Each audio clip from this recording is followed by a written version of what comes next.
Welcome to InConversations this week. Our guest is Nick Dunny, actor and screenwriter. Nick, thank you very much for coming in and doing this with us. You're very welcome.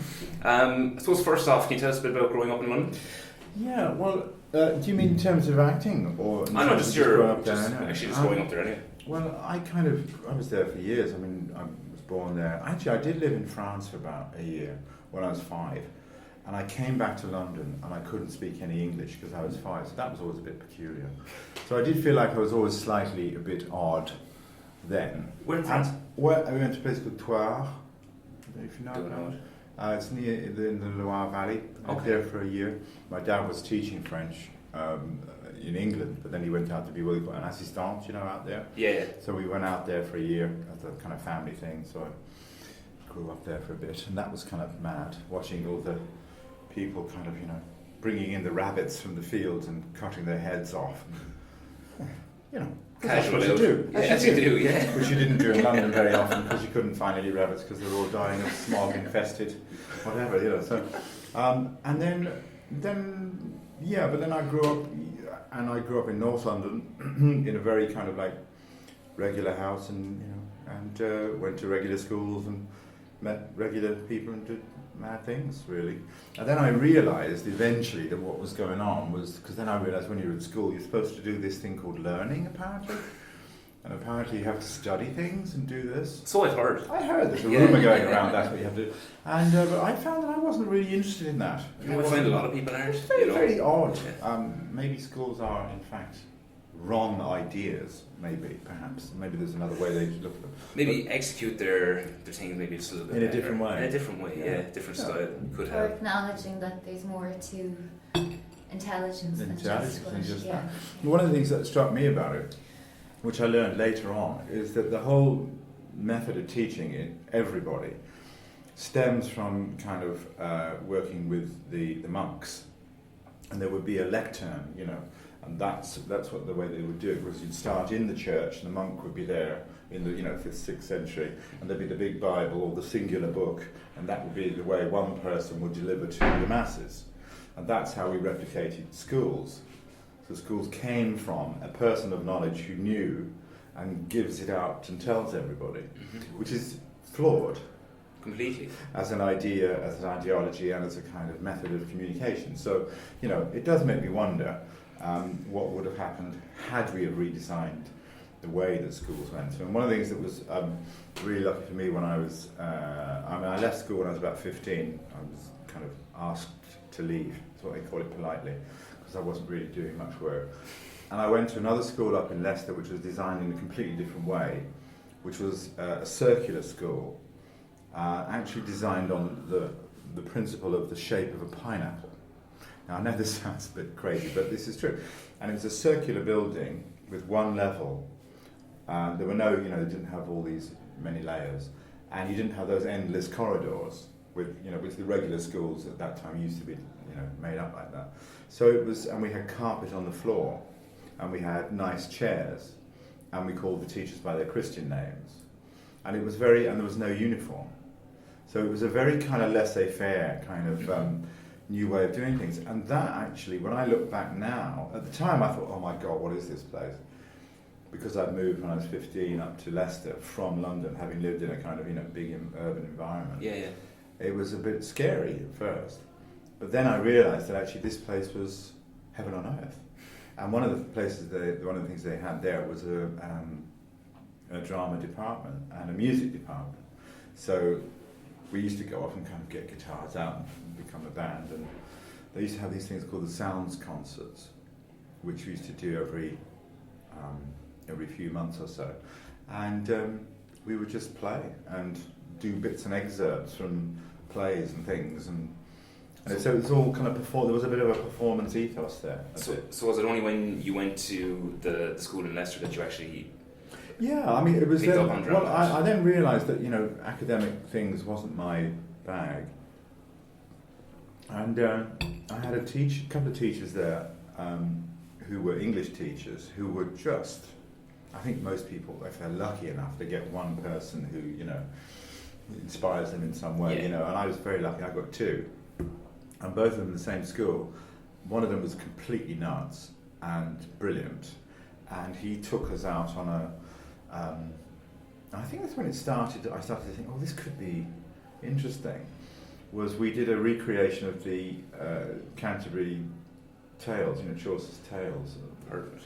And we went to Canterbury. We wandered around, dressed up as all the monks and the nuns and all this, and and it was kind of nuts. And we went and we did. We were like travelling players, and doing that meant that we were able to develop, connections with audiences. It meant that we learnt about performing for money, very useful for actors, and it felt like there was something you could do that was, it meant that this, what I thought initially was this dry, dull text, this Chaucer, oh my God, who wants to do Chaucer, suddenly turned into this kind of living, breathing thing, and it became real for me and for other people, and I think we all got off on it as a thing. And then I was asked to do, what are you going to do the rest of your life kind of questions, which stumps most people when you're 17. And one of the guys said, why don't you try drama school for an audition? We've been doing a couple of plays. We did a production of Frankenstein. We actually wrote a play with a local playwright called David Campton about a legend of the Wigston highwayman. George Davenport was his name. It was a real guy, and so they brought this real playwright in, and we actually kind of created this play. So there was an active drama thing there, Yeah. And they said, why don't you audition for drama school? And my first question was, what's a drama school? I'd never heard of it, so I didn't know, no idea. Well, I mean, nowadays, you think they're everywhere, but then, we're talking, it's quite 1975. In Leicester, which is like 200 miles away from London. did you audition for many? I auditioned just for RADA, actually. Just for that? Yeah. I got in as well, so that was cool. But I didn't know about that. I just went. The only reason we went to RADA was because my dad had heard of RADA, and that was it. He didn't know any other one. You're pretty much now the envy of, I'd say, 90% of actors out there who never got the opportunity or never got the chance. I think. Well, I mean, it is one of those things, and it stays with you.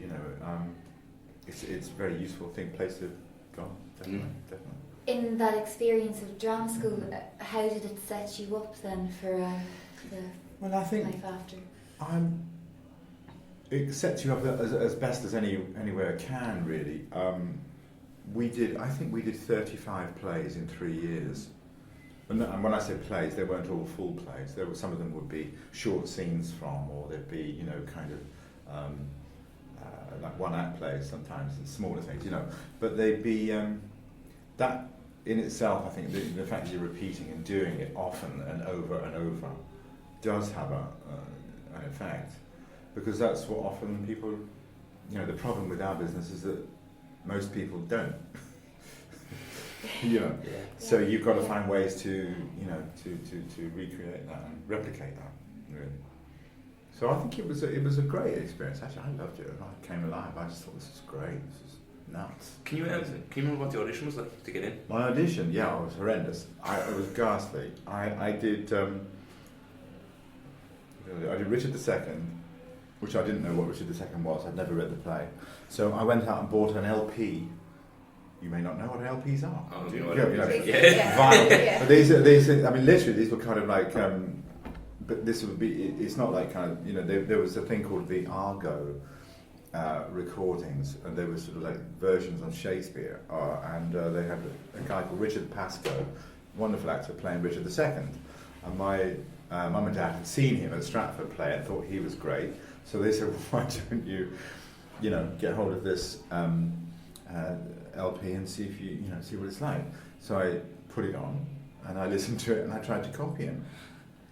And the principal years later said that it was dreadful, really, really dreadful. And I think about it now because I do a lot of coaching for actors. Yeah.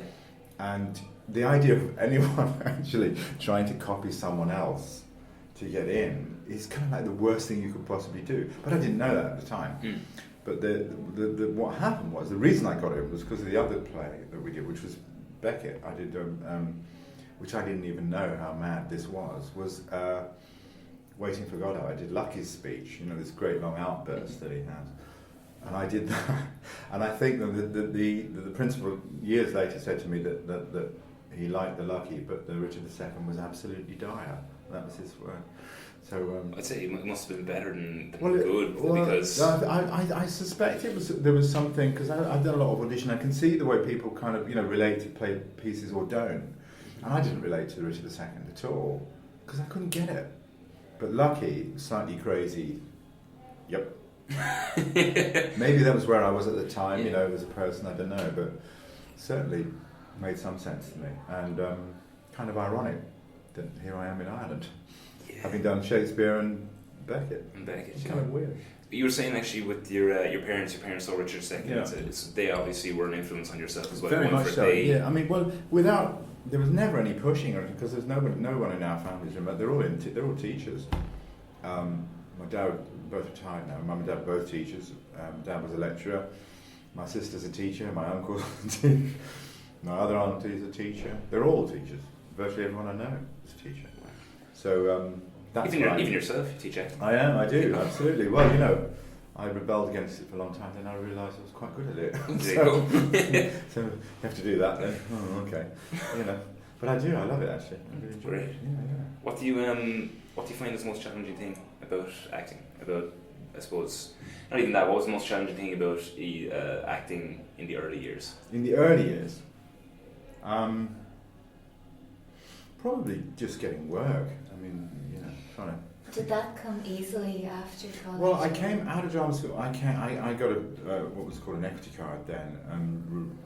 They used to have a system where you get the provisional equity card, which we don't have anymore here. But it was used to do 40 weeks, and you had to prove that you were able to be employed for 40 weeks before you'd get your full card, which actually was a pretty good system, I felt, because it meant that you had to show some kind of connection and that you were able to sustain something. So we did that for a while. I did, and I was lucky enough to get some work fairly early on in TIE. Doing, my first job actually was Mr. Grump and the Clown. You've probably never seen it, for 5-year-olds. And I played the clown, and so we used to go around with a red nose, and we toured 4 shows a day, 5 days a week. It was like unbelievable. It was really tough, but at the time we were paid £35 a week, which was like a fortune, believe it or not. So it was the best money in town. So I was thrilled to start off with that, and then I gradually started doing little bits of little bit here, and then some time out, and I go. The rep system was very big in England then. It's not so much now, but you could go and do. I did a year at Exeter. I did a year at Birmingham. I did 2 years in Northcote. I did a year at York. You go for a whole season, and you play all these crazy parts and bizarre, and it was great because it stretched you and made you kind of more, and you really screwed it up sometimes. You'd be cast in some play and you think, why am I playing an Australian journalist? I'm complete, And then you'd start learning that, and you'd start making these terrible kind of acting choices, and that's what's kind of happening. And you do, it was like that. It's kind of just mayhem. And really. You learn from it. You learn all the time because you realise. You hear. I'm sure you've heard this. You only learn by failing, by screwing it up. But we judge failure as a negative thing, and I don't. I think it's a positive thing. Because it's just another way of learning that actually that didn't work. So try this. Try it a different way. Yeah, do something different. If it doesn't work, if it works, it works. If it doesn't work, it doesn't work. Do something different. Do something new. Did you ever consider giving up? And if you had given up, where would you be right now? Well, if I had given up, I can't answer that. I don't know, but what would you like to have done, or was it? I've always wanted to be an actor. Oh yeah. No, I've always kind of I've loved that. I just like it. I like communicating with audiences. I like big theatres and things and televisions, and I like stories, and I like telling stories, and I think that's what it comes out of. But what would I do? I don't know. I'd probably end up teaching something, I would think, or directing. I have directed a few little short films and things like that, and may yet do a feature. I've got an idea for one that Great. I may be working on, but things like that. So, but it'd probably be in this kind of business because kind of like it, really. Oh, yeah. But did you ever consider giving up? Yes, I mean, I think everyone does in the business, and Is it almost like a rite of passage? I think it is a rite of passage. I think it's, to be honest, if you can't get through that, nothing will happen, because you're not committed enough in the end. Because if you start thinking to yourself, I'm going to give up now because there's not enough work coming in, then you're left with questions, and those questions are always the same thing. Is it something in me? Is it something in the business? Is it the country? Is it where I am? That happens here a lot. You talk to actors here, they kind of go, I've got to move to LA, or I've got to go to, because there's not enough here. I've heard that so many times. And there's a degree of truth in that. And yet there are a lot of people who do manage to sustain something. So there are hard truths that come in. And often that means you have to do something, like maybe looking at yourself, which is the biggest thing people don't really want to do. It's actually have to do themselves. In my experience, because it may be you're generating kind of negative vibes when you go into the auditions, and I've certainly done that. I know I have, and I haven't met an actor who hasn't. You can cause your own downfall really easy by the way you go into a room, the way you communicate with casting directors, producers, directors. So you can shortchange yourself very quickly. Yeah. So to have the courage to look at that and sort of say, is it me? Am I actually doing something about? Is it me that's causing this?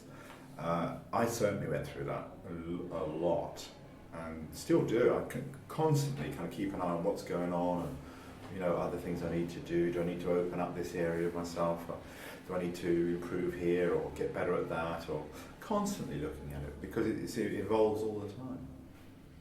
I figure. But yeah, I did. You performed in obviously a number of films and television shows, such as Oliver Stone's Alexander and the Tudors and stuff like that. Any role you enjoyed playing more than others? Out of those? Out of everything you've done. Well, I really enjoyed. I do a show at the moment called Da Vinci's Demons, which is on the Fox, and I love doing that. I think that's great fun, because it's crazy and just a bit insane as a concept. I love doing that. What character do you play in that? I play Lupo Mercuri, who's the curator of the Vatican archives, and where else? And it's just a great character. I just enjoy it. I really enjoyed playing Philip II of Spain when we did Don Carlos here, which is a Rough Magic production. I loved doing that. That was awesome. Why? By Mike Poulton from Schiller, it's a Schiller play, and that was great. But that was nearly killed me to do it. Really? Oh yeah. I mean, it was a 3.5 hour long show, and but nobody ever worried about the time. It just flew. It was so brilliantly written, and it was packed out. We did it in project. We completely sold out the entire thing, and it was just incredible. Have you ever feared being typecast? No, well, in a way, I loved also doing Thomas Boleyn in the Tudors. I mean, I loved doing that. That was great. I loved doing that. That was brilliant. Have I feared being typecast? Well, to a certain extent, you are always typecast, because the business is about typecasting. Mm-hmm. To a certain extent, they like to put you in, certain roles and things like that. But I try and kind of, I'm lucky enough to be able to vary that with theatre. Yeah. And I'm sort of, I always work to see if I can shift things in television. So whenever that happens, I certainly wouldn't repeat something. Yeah. But I think every actor's wary of it. But so maybe you adapt to it. Yeah, I think, well, you do become a bit nichey, as an actor, and one of the ways you become relatively successful is by becoming a bit nichey, because you become the go-to guy for that thing. For that thing. But you've got to find out what that thing is. you know, if you look at somebody, say, like Mark Strong, for example, you know, and you kind of go, you know, you're probably not, your first thought wouldn't be to cast Mark Strong as a romantic lover. Or as Dracula. Or as Dracula. In the Sky Arts production, he's in at the moment. He's playing, what's Dracula's name again? Nosferatu. Nosferatu. There you go. But you know what I mean? You wouldn't automatically think of that. But then maybe that would be a brilliant bit of casting, you see. So actors know that we think we can do everything. That's our problem. We think we can do everything. And we probably can't. Probably. And who are you the go-to guy for? Well, I'm getting a bit nichey about kind of like sort of slightly devious, manipulative kind of characters. Well, my mum heard we were doing this today. She was very excited. She said, "Oh, he's that guy who always plays kind of nasty people whom you always feel huge sympathy for." Well, that's a kind of a niche thing. Yeah. And like whether that's true or not, I don't know. But it's also something I would definitely work on, because to me, if you play any character, you know, with Thomas Boleyn, he was always written down, and the way it was written brilliantly by Michael Hurst, always wrote this thing, you know, he's clearly a scheming, manipulative, kind of quotes, devilish kind of character, which is very brilliant, but he does sell his daughters into, he pimps his daughters basically to the King of England, you know. So you could say, judgmentally, he's a nasty piece of work because he does that nowadays, you know, in a contemporary thing. Yeah, most people would agree. But if you can find another way in, another way that makes you kind of go, oh, maybe there's something, why is he doing that, you know? And for me, it was always trying to find out, I made kind of decisions about, you know, that he was trying to get his daughters into the court with the king because he was really wanting to help them and advance them, right? So the audience can judge it and say, that's scummy, that's a scumbag thing to do to your daughters, you know, you shouldn't really do that. And yet, you could, if you find something else as an actor, then you've got something else to play, then you've always got a bit of contrast and variety in there, you know. So that's the lack of master plan, but that's it. How do you find your way into a character? How do you engross yourself in? It depends on the character, really. You know, with Shakespeare, like we've just done, I mean, Shakespeare, you just look at the text and read the text over and over and over and over and over, because it's all there. It's all in the words. You don't need to, you know, do anything else, really. Just keep reading until it consumes you. Let it become, because the language will tell you. And because it was written, you know, at a certain time, it tells you the clarity of thought that's going on at a certain time. So you've just got to get really into that. But say for Da Vinci's Demons, I certainly did a whole lot of research about, you know, the Vatican and what was going on there. I read up a lot about Da Vinci and all that. So I knew a lot about them historically. But that really, to me, that's kind of like the contextual stuff. That's sort of the intellectual work, which you have to do. You've got to do the basic facts of the character. Yeah. But then it comes down to what's going to actually get your juices flowing. And for me, it's usually an animal, he says. And I pretty much, well, for Thomas Boleyn, I based him on an eagle. And I know this sounds a bit weird to those, but there was something about an eagle that was like always sitting upright, and they've got these big talons, and they've got these beaks, and they've got these incredible eyes that look at you. And then within seconds they can go, and they can kill you in seconds. But they can also retreat. And I just thought it was a cool image, you know. And oddly enough, it turned out to be one of the crests of Thomas Boleyn. It's actually just an eagle.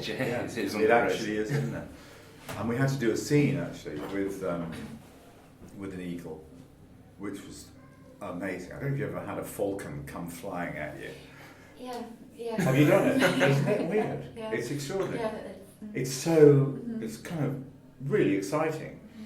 So you have this little, you know, you've got a leather glove and you hold a little bit of dead mouse, and you put your hand up there, and suddenly from over there, this massive bird comes, and these wings, and you feel this rush of this thing coming at you, and then suddenly the falcon lands, and it kind of felt like the perfect sort of metaphor for the character anyway. I mean, and Lupo Mercuri, I couldn't figure a way into him, so the name was ringing a bell with me, and I thought Lupo means wolf, and Mercury kind of signified like mercurial. Mm-hmm. So I thought a changeable wolf. I quite like the idea of that. So that's kind of what I've taken in for that. So that's what I did. And the character you just played in Quirke. Yeah. Who? I didn't use an animal for that because I didn't really need to so much for that one. I just kind of what I did with that really was I made a decision not to read the books. Because some people would say that's mad, but for me, that really gets in the way of the script that you've got to play. Because the script you've got to play, that's what you've got. The books are a completely different form, and very, very just a whole different ball game. So I wanted to just basically, I didn't want to come away thinking, oh, I read the book and the book said, he had these different lines here, but they were much better than the ones you've got to say. That would be terrifying, or something that was so specific that I just thought it would get in the way. And I'm really glad I made that decision, actually. I think a lot of actors do that, though. I was watching an interview recently with a few Game of Thrones actors, and they basically said the same thing. They don't read the books, they haven't read them, and they don't want to, because their character that they get is constantly developing throughout the series. Absolutely. They don't want to have to read on and go, all right, this happens, or... Yeah. You don't want to know. Sometimes it's better to not know, I think. But with Quirke, what we did mainly in terms of, because it was, it's essentially a family drama, from our point of view. So there was Michael Gambon, Gabriel Byrne, me, and we had Aisling Franciosi, who played Phoebe, my daughter, and Jerry Somerville, who played my wife. And the five of us we were a group. And we had to try and see if we could come up with, what were the dynamics over the years, because the audience meet them at a certain point, but there's a backstory. And we came up with these couple of ideas. Was that that Gabriel and I made a decision that because he was the illegitimate he wasn't really supposed to be there. He was a half brother. That we would have been raised in the same house, so we would have grown up as if we were brothers. So we had to try and figure out what that was about. So we did an awful lot of talking about that. And then we came to a conclusion, which was that Maliki, my character, wanted everything that he had, and he wanted everything that I had. So, my character was sort of very anally retentive and very bit of a pain in the arse, really, to be honest. Was a bit pedantic and, all that kind of stuff, and living by the book and doing all that. And Gabriel's character was sort of wild and kind of crazy alcoholic, so I was envious of his, looseness. And he was envious of the fact that I kept a family together and, raised a child and all that. So it gave us this, so it wasn't just, Cain and Abel, I hate you because you took my mum away from me. Yeah. Which is, a bit boring. But we actually thought, no, there's something that you do that I want. I wish I had that. And it made it more, I hope, a bit more human in terms of, what it is that because it's quite natural to think that, someone's got something I haven't got. I think it made it a bit more relatable to people, especially families that have that. There is always that kind of that sort of edge underneath. There's something there. Yeah. It was good. Yeah. Actually, while we're talking about television, many of the people that we have interviewed have commented on how television shows have become, I suppose, more engrossing than film. Yeah. Do you agree? Yes, I think I do really overall. I think it's mainly down to the form, the fact that you can tell stories over a longer period of time. I mean, I'm a massive box set man, and I love getting really engrossed in a story, you know, and you just can't get that really with film. Well, I mean, you can at times. You can, but you, to me, the most successful films of all time was, you know, be the Godfather trilogy. You know, the fact that you can watch the whole thing, you know, over time, gives you a much deeper understanding of what the character is. You know, and with television, you get longer time to do that. You know, when you've done the whole of Breaking Bad, you know, and you know, I mean, you hasn't seen it. Well, let me tell you. It's not good, but when you do it and you do the whole thing, it's like a life, and you feel you know you get the ups and the downs, and you suffer and you hate them and you love them, and it's more real for me anyway.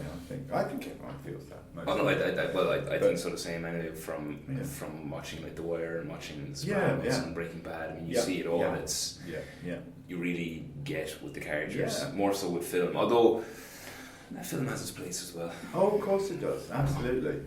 And there is something about the sitting in a dark room that is just... What is wonderful about film is sitting in the dark room with other people. That is the difference, I find. I mean, it's very much like the sort of theatrical experience, and that is priceless. You know, that you can being in a room. I mean, you know, going to watch Blair Witch Project when it first came out, the very first time with 600 people, and nobody knows what this sound does, you know, and everyone being terrified of what was going on is fantastic. I remember, you know, in Jaws, you know, do you remember when the head comes down? Yeah. I've never. I mean, the whole still to this day, I've seen it. Like I only watched it last year, and the same thing when it comes down, and you know what's happening. You know what's coming, and you start to, but then it becomes another level, doesn't it? You know, looking, and you kind of go. That collective feeling is fantastic in film, which you don't get in television at all. No. They have their pros and cons. They do. They do both. But we'll keep them both. Yeah, exactly, definitely. We like both of them. We like both. Screenwriting is also a passion of yours? Yeah, absolutely. I wrote a film that the BBC did, and I sold a couple of other things, and you know, and I got a lot out of that.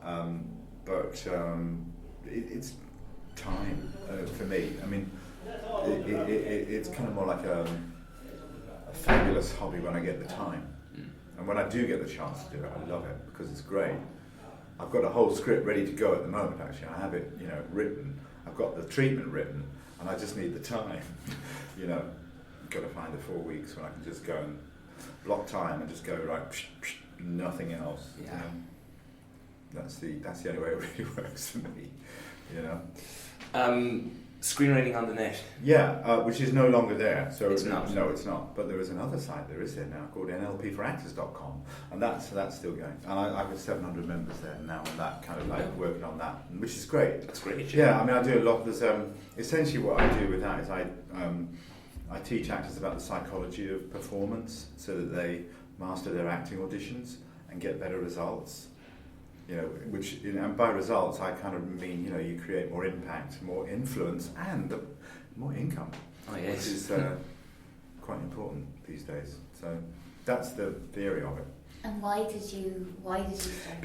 Because I like the idea of passing things on. I like the idea of engaging with people, and I like sharing skills, and I like sharing experiences that you know, and helping people to avoid some of the terrible mistakes that I made. That kind of thing, that helps quite a bit. And I suppose to a certain extent, you know, there is truth in to know what you do, you need to be able to teach it. Yeah. Because you have to clarify for yourself what yes, it is you you do. in order Absolutely. And I found that that's one of the biggest and best things is that I do a lot of Skype coaching, things like that, working with people on auditions, things like that. And when I do that, I find myself having to go through and getting really clear about what it is that I think, you know, because, you know, it's very easy to have a sort of theory, but you've actually got to do it, and it's very different in practice when you're dealing with. I mean, I do a lot of work with people who have kind of like fears, you know, of auditions, people who get scared about, you know, performing and stage fright and things like that. And I'm also I'm trained in this thing called NLP. You know about this? Yeah, and I'm what's called a master practitioner of that. And so I use some of those skills as well, which are sort of psychological skills and techniques that actually enable you to, make the changes that you wish to see happen. And it's great for actors, and it's certainly one of the reasons, touch wood, why I'm still working. Definitely, because I use that for my auditions. You see. Great. Yeah. Outside of acting, your hobbies. I read recently in an article in the Irish Times. You're a keen swimmer. I am a keen swimmer. I like swimming. I swim in the sea whenever I can. I haven't recently because we've been doing and it's too cold. But in the summer, I definitely will. Oh yeah, I love. Can't be colder than Christmas Day. Well, the Christmas Day swims are legendary down that way, and I didn't go last year. I actually got the heebie-jeebies last year. You said that's it. I'm not sure. It was just too cold. There are, have you ever done the Christmas Day swim? No, I was in the other day in Skull. Ah. Yeah. It's great though, isn't it? It is, but I got out and I was like, God, this is weird, I'm warm. And then my friend said, yeah, that's the first sign of hypothermia. Yeah, that's about right. So I was dying. Exactly. When you see yourself going blue, then you know that it's working. But it was lovely. Yeah. It was lovely. Yeah, no, it is good. But you do feel fantastic afterwards. Yeah. But I haven't been for a while now, to be honest. But I love it though, yeah. Great. Any other hobbies? Well, hobbies. Writing. A lot of stuff. My website is very much a big thing for me, and you seem to be constantly kept busy. There's always something. I'm always. I try and keep. I always think it's one of the things you've got to do. It's one of the things that actors have to do. I made a big decision at one point, which is to stop calling myself an actor, and becoming more aware of the fact that I'm a kind of creative person. And when you start to realise you're creative, then you can create. If you call yourself just an actor, then it means you only act. Mm-hmm. Well, I find that actually I unpacked that, and I started to realise I like making scripts when I can, websites when I can, this stuff. It's all the same thing. And it all informs you. And it all informs itself, And then just flicking back to, in terms of how you approach screen acting and acting for stage, what do you find are the differences? Well, contrary to popular opinion, I think they're pretty much the same thing. Obviously there's a difference in scale and size, and that's pretty much the only difference, I think. And is there one you enjoy over the other? Well, it's like the actor's disease is whenever you're doing, like having just finished doing 12 Night, I love doing that because we had this crazy relationship with the audience, and we just finished it on Saturday, and it was like doing a rock concert, and because everyone was standing up, it was kind of nuts, just crazy. And it was just great, love all that. And then when you're doing a play, the first thing you want to do is, okay, wish I could do some telly. And then whenever you're doing telly, you go, I wish I could do a play. But that's kind of actors that are always a bit like that, seem to me. To be, well, I am anyway, kind of never quite satisfied, Yeah. But then you try to learn about that, being zen, about being in the moment and all that, so, But I love them both. I think they're all good. Cool. And you should just enjoy them when you're doing them. Of But course. one thing I think is really important is one of the reasons I do keep all these things going is because for actors, being out of work it happens all the time. So you've got to learn to handle how to be out of work. It's one of the biggest things they don't teach at drama school, and they never teach you. And it's the biggest curse on our business, is that you can have, you can do. In fact, I have a friend who told me, have you got time for a quick story? Go for it. There's a wonderful actor called Jerry O'Brien who lives over here, and he told me the story that he was filming the Pirates of the Caribbean, right, with Johnny Depp, out in the Caribbean.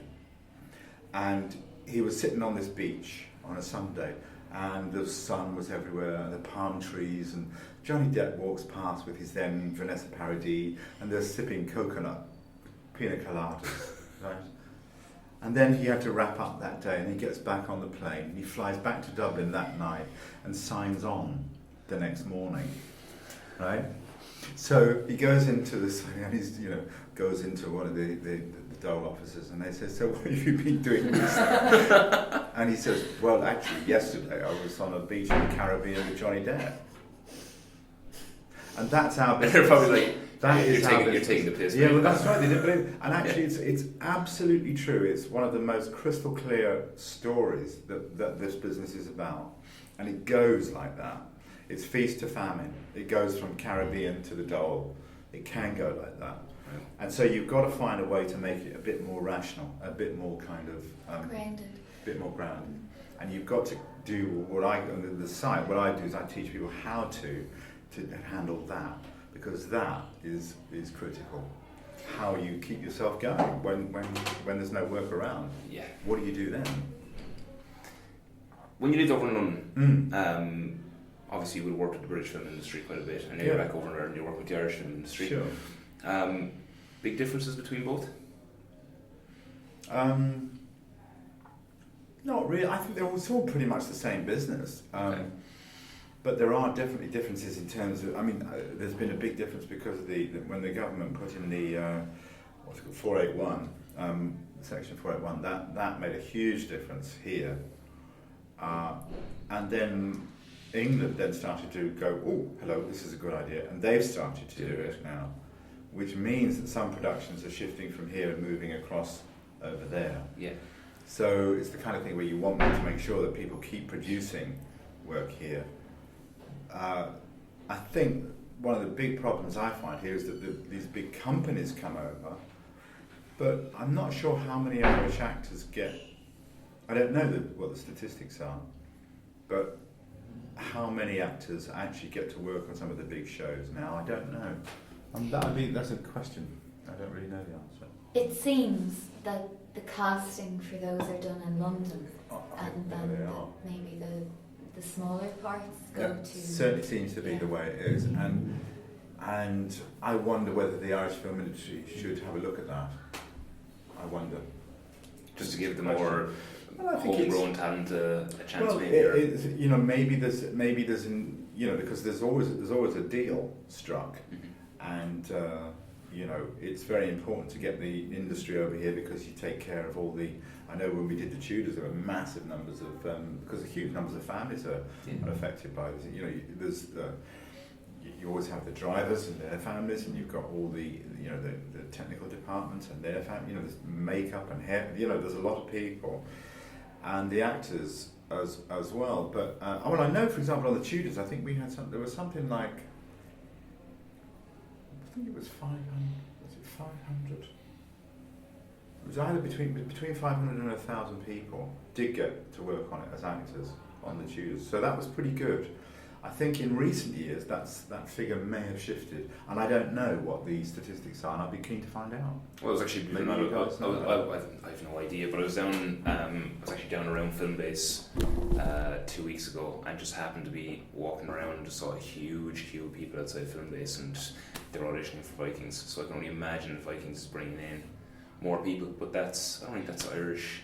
But was it auditioning for Vikings? Well, as extra parts. Yeah. Well, that's extra cast. That's extra cast. That's a different ball game too. True. So that's kind of easy to you can always get supporting artists, but for actors as well, professional actors, it's much harder. Yeah. So it's an interesting. I think there's going to need to be a debate about that at some point. Hopefully in the near future. Hopefully in the near future. For you, when you made the decision to come back here from London, did that in any way affect the opportunities did it limit the opportunities that you may have? Well, it did in a way, but it also didn't in another, because I was kind of doing a lot of theatre stuff there, and I was doing kind of television roles over there. But coming back over here meant that that's how I got, for example, the Tudors, I got that by coming over here. I auditioned for that here, and then I flew over to London and auditioned there, and so a lot of that kind of casting for that sort of those sort of level of parts is done internationally now, and it's very, it is sort of that kind of sort of level, and that's made a huge difference to me. Doing the Tudors has opened so many doors, I can't tell you. So, do you still get nervous? Huh? Do you still get nervous? Of what? Audition. You mean in life? Oh, audition. Yeah, absolutely. I mean, I always. We've had people in, and they've said generally you have to have some level of nerves. There has to be something there. Oh, I think that. But I don't think nerves are a bad thing. I think they get a bad press. I got nervous. Well, good. You should. So you're doing this thing. I call it preparation energy. It's like when you're getting ready to go on to do a play. you know, if you haven't got a little bit of ba-bum, you're not quite, you're not awake. No, I think it shows you want it. Yeah, Your nerves, it definitely shows that this is something that you are really interested in. No nerves kind of means.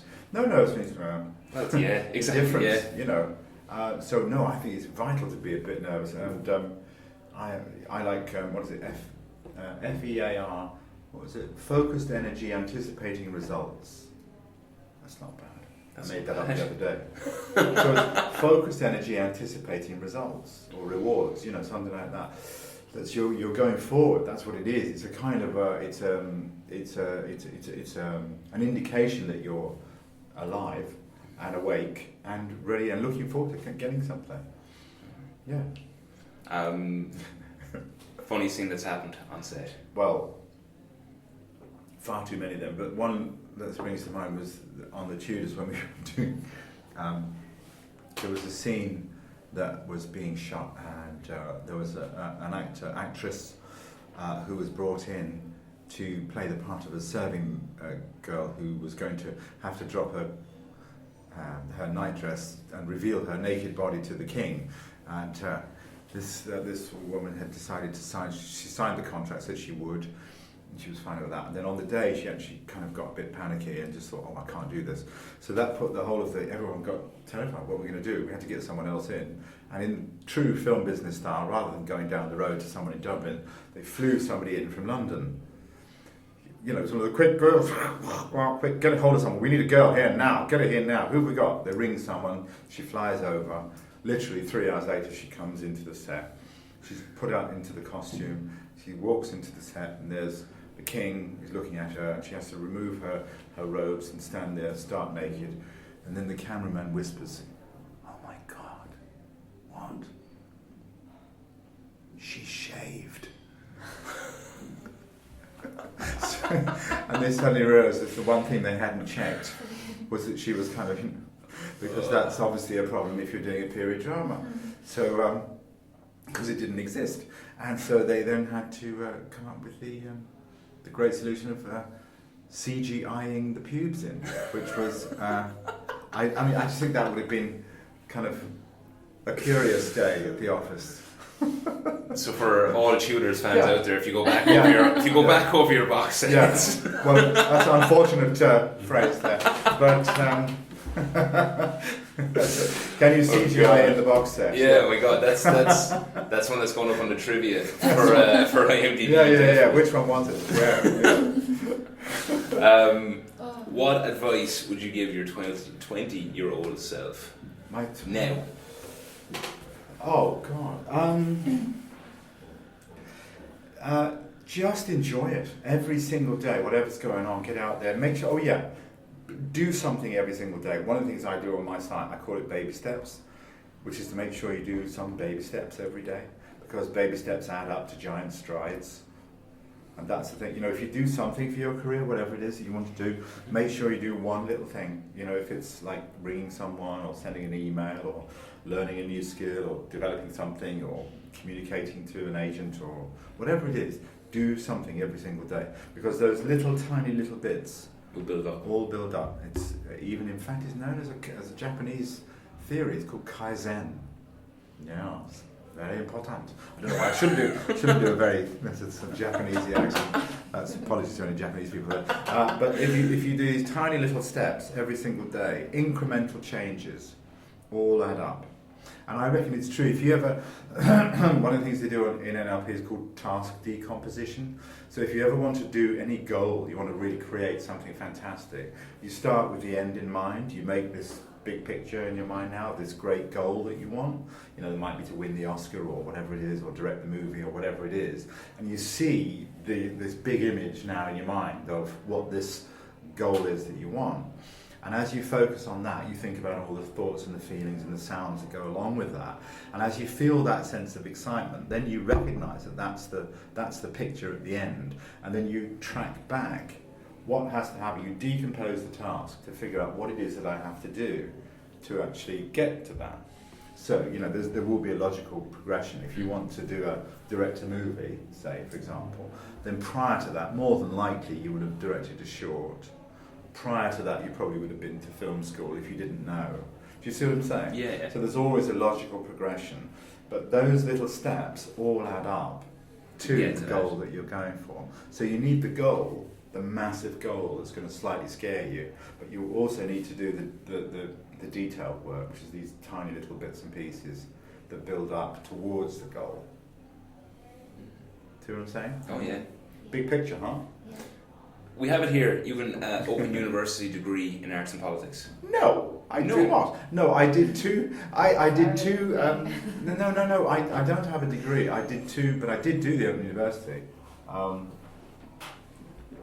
kind of had this thing where I thought I needed to, stretch the brain a bit and do a little bit more than I didn't. Never accepted the fact that I was quite as stupid as all the teachers told me. And so I decided I'd do something to, get the brain going. So I did the Open University when I was at the Royal Shakespeare Company. We were touring around, and I had time in the mornings. I used to get up in the mornings at 6 o'clock and something and watch all these ancient videos and listen to all these things. And I did arts and politics, and I did arts and humanities and social sciences. It was. Okay. So I did a bit of that. So you're kind of right, but it wasn't quite a degree. But I mean, maybe. But you have to study. Might get an honorary one, Yeah. Hint, hint. The only reason I ask is because we're going back on that article in the Irish Times, and you live in Dalkey, is it? Yeah. You do. Yeah. From the article, it would appear you're quite active within the area, and that you'd like to see a change there as well. With the election that just happened there, is there anything that you'd like to see, I suppose, different in Dublin? Is there anything that... Well, I mean, in Dublin area around there, I'd like to see. I mean, I don't know why. I mean, to me, I don't know. I'm biased. I believe that one of the great things about Ireland is the creativity.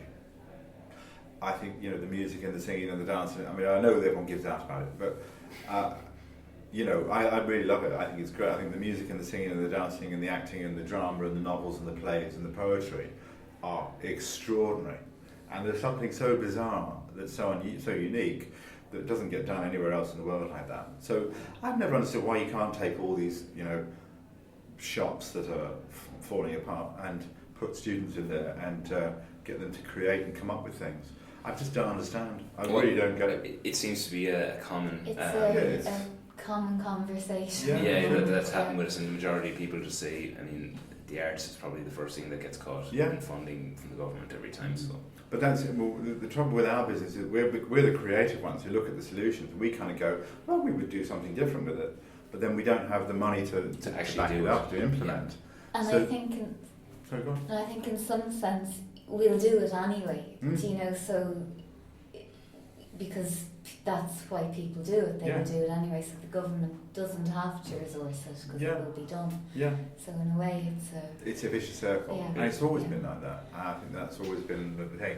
The trouble is, what we have to do as artists, I think, is we have to actually sort of change that. We have to start thinking more proactively. And start, then what does that mean? You've got to learn. You've got to raise the money. Well, then you've got to raise the money. It's got to be done. It's got to be done. That's got to be done. And being an artist now means you've got to be an entrepreneur as well. And I think that's shifting. We can't just go, give us money. We have to do other things. Yeah, somehow quantifying what you do in language that resonates with the business community. It's vital. Yeah. And they have to acknowledge that there is a value in something that isn't necessarily monetary. Sure. It's kind of that sure. But then maybe you can do the two. I mean, this is the biggest debate for years, isn't it? The whole thing of money versus art. And, our problem is we all want to create nice things, but they want to. We need the money to do it. So we've got to get real about that as well. I think that we have to pitch to Dragon's Den. But the big question is, why aren't artists actually going into the Dragon's Den and pitching things? I don't know. I'd say the main thing is because they know the dragons aren't going to be able to make a profit out of it. But then maybe there isn't maybe they haven't really thought through the product. Maybe, but I think I think from my own point of view, I've seen that.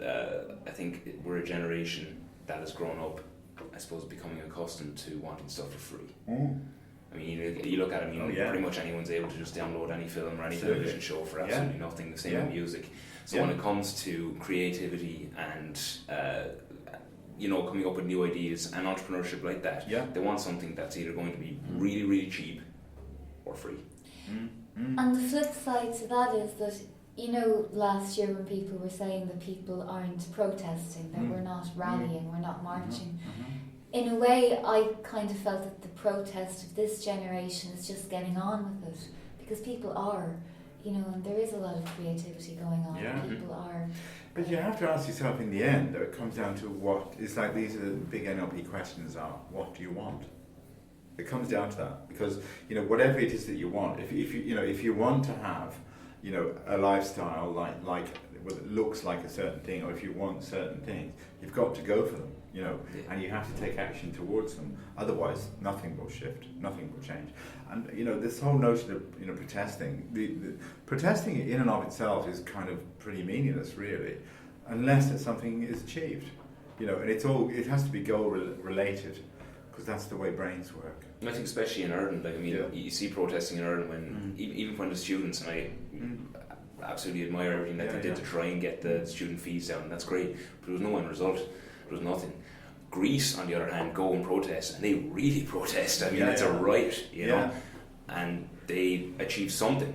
Huge, but what? Tommy Tiernan said in an interview the other day that Ireland doesn't have the weather for protesting.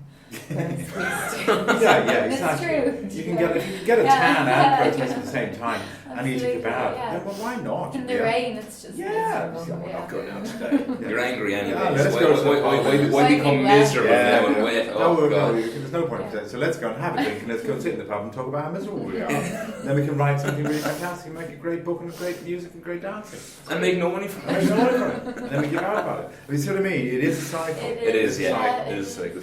And we have to recognise we are part of the cycle. And then, you become part of the solution or part of the problem in the end, I suppose. But well, hopefully I think for a lot of people, when that actually does happen, when they finally realise that they are part of the cycle, it's too late. Yeah, and then what happens is that they then kind of drop off, and all the dreams that they used to have then disappear. And then what happens is that 20, 30 years later, they then go, why did I do that? And then you see these people, well, I see a lot of them, who are kind of like, they're in their 50s now, and they're going, shit. And they really regret it, like you wouldn't believe, because they made a choice. They don't realise that the choices they're making now absolutely create the people of the future. Yeah. And it completely affects them. They really they only get one shot. Yeah, that's it. Well, I think our generation were very fortunate with the protesting, and it was certainly in England, because it was one of those things everybody did. But it did give you a sense of, you've got to fight against the nuclear disarmament or whatever it was, the big issues of the time, because it meant you had a political voice and you thought you were going to change things, but of course you didn't really in the end. But you felt as if you did, and that was kind of quite an important connection, I think, inside the brain, to think that you can. Because when you believe you can, that's a belief, which means you can. And if you have a belief that says you can, then you have way more chance of achieving anything. Because if you operate from a position of, yes, I can, then it's more liable to happen. True. We know this now statistically, that that's the way it works. The beliefs that you have inside your mind, which are often unconscious, run your life. And if you don't change those beliefs, or don't look at them, then you'll only get... There's an NLP phrase which goes, if you keep on doing what you've always done, you'll always get what you've always gotten. And it's true, absolutely true in my experience, that if you're always out of work and nothing changes, you've got to do something different to break the pattern. Got to change. And that's true of individuals as it is of countries. You've got to do something different to break the pattern. Otherwise, you just repeat, because on an unconscious level, that's what happens. That's the way humanity is. Scary thought, huh? It really is, yeah. No, it really is. We really got into politics. Yeah, Film Island. Now let's go. Rise up, network. I'm not going to take it anymore. Yeah, exactly. What are your biggest influences? My biggest influences? Yeah. What or whom or... God. Well, I did an awful lot of work with Harold Pinter when I was a bit younger, and I worked with him a lot, and he was like awesome. I mean, just the sheer level of commitment and work ethic was unbelievable. So he'd be pretty cool. You did a reading for him during the homecoming in his house, was that right? Yeah, that was not the homecoming. That was No Man's Land. Okay. Yeah. That was extraordinary, absolutely incredible. Yeah, that was quite something. Yeah. But I mean, he'd be one of those. David Mamet was a big figure for me for a long time. I loved, I don't know, loads of people. Ian Holm as an actor, one of my great heroes, just awesome. Gambon, I mean, just great. I mean, some of the stuff he did when he was, in his 40s and 50s was just extraordinary. Never seen anything like it. His King Lear, unbelievable. Good, yeah. Oh. I'd love to see him play it now. Yeah. But he was astonishing. So for me to work with them was great. I mean, that was phenomenal. I mean, working with your heroes who turn out to not disappoint you is pretty cool. I have to say, working with Meryl Streep was pretty cool too. Yeah. She was really amazing. So she's always been a hero, definitely. Francis Coppola. I mean, I loved the Godfather trilogy. I said earlier. I thought that was extraordinary. Apocalypse Now. Huh? Apocalypse Now. Yeah, amazing. I actually I went up to him. I saw him in the street in London in Soho once, and I went up to him and I gushed. Well, I think from that day on, I've stopped gushing. I literally went up to, oh, Mr. Coppola, I just love every single thing you've ever done. You're absolutely amazing. I mean, incredible. You're just brilliant. I mean, what you do is incredible. Like, whenever you hear that gush, for me, time to stop. Yeah, but it's hard when you have somebody as... But he did. He blew me away. Oh yeah, well, He blew me away. So it's fair enough.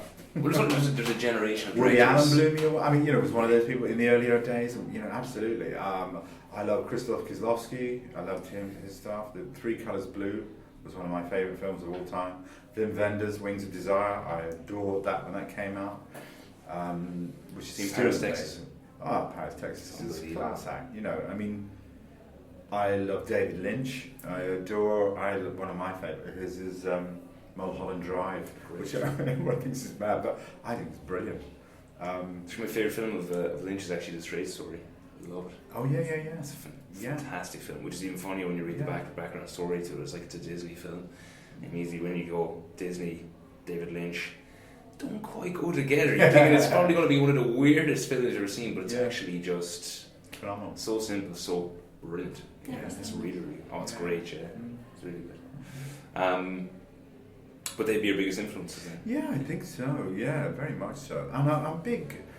John Berger was huge. John Berger, Ways of Seeing, that book. Have you ever read that? It was incredible at the time. The Story of Art was a major book. E.H. Gombrich, I thought was an incredible book when I read that. And Da Vinci, absolutely. Da Vinci, Leonardo, just extraordinary character. I find him incredible. Has that just come from your research? Actually, oddly enough, I was actually talking about him about 3 or 4 years ago, saying I wanted to do a film about him. And then 2 years after that, this came through. So it was kind of weird. It's supposed to be there, I suppose. Call it fate. Huh? Call it fate. Yeah, I think I do call it that in the end. Yeah, I think so. What's your proudest moment? My proudest in acting? Proudest moment? Something private that I couldn't possibly repeat, but something Ian Holmes said to me. That's all I can say. Would hope Ian Holmes listens. I hope so. But he was amazing. He was just very complimentary about something I'd done, and it was blew me away. Well, when somebody you really rate says something. Yeah. It's pretty cool. It's true, right? Final question. Future ambitions. Anything you really, really hope to do? Is there anything? I'm wondering if I do want to direct a movie. I'm wondering about this. I kind of keep thinking about it.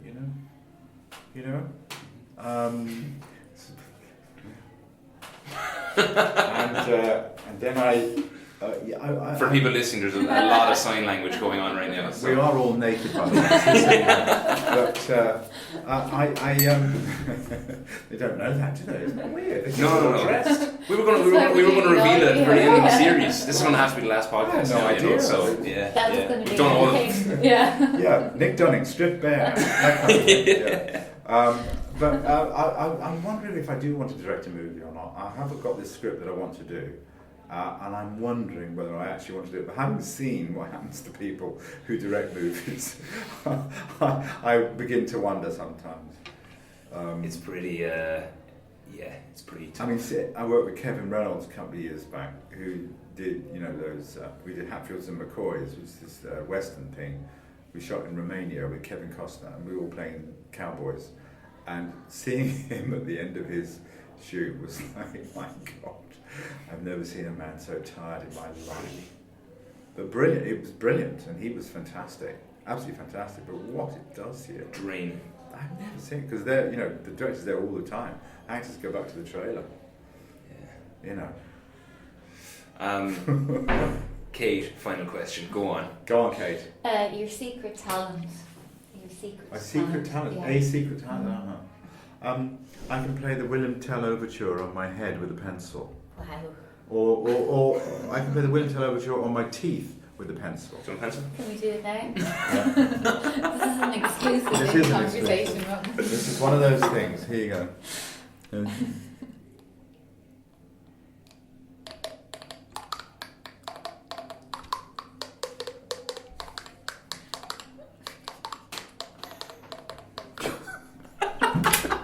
Yes, well done. What can I say? That's about the only thing. That's about the only thing. Well, as far as secret talents go, I think that's probably one of the best. One of the we've rarest. seen. Oh yeah. And It's much used, much oh, it more is, now. it is. Nick Dunning, thank you very much. You're very, very much. welcome. Thank you. Thank you very much. Cheers. Thank Thanks for you. that.